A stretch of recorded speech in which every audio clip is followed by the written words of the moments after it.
Next on the scene was the beautiful Anne Boleyn. It's believed that she was born in 1501. Unfortunately, we don't have the full details of when she was born, because her being a girl, it didn't really matter.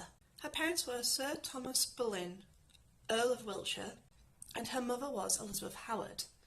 The family moved to Hever Castle in 1504.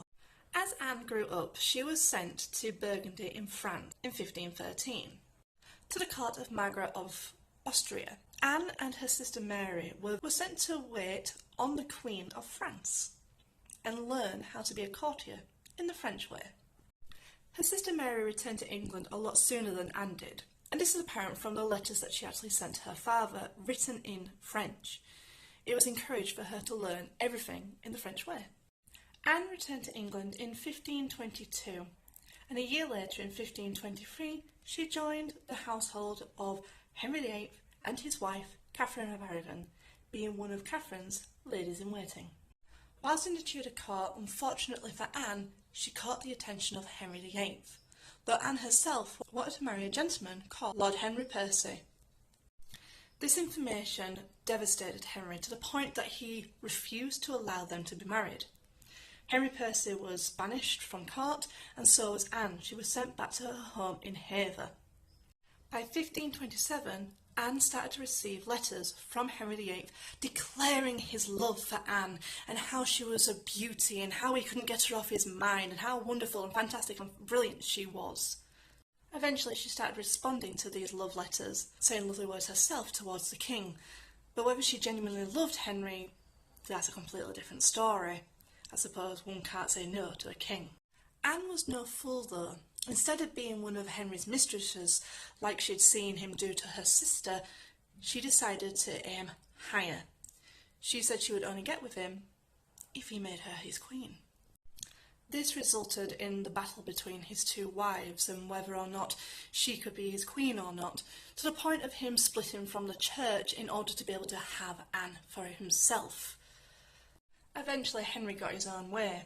On the 25th of June, 1533, Anne and Henry were secretly married.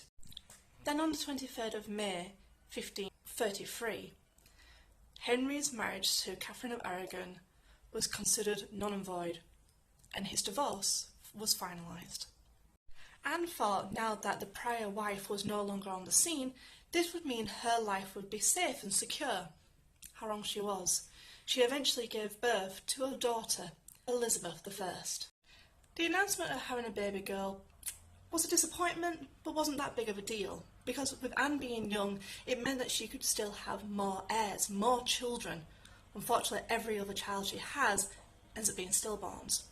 Unfortunately, while at court, Anne was also seen as very arrogant, and this ended up making her very unpopular with her courtiers and the people of England.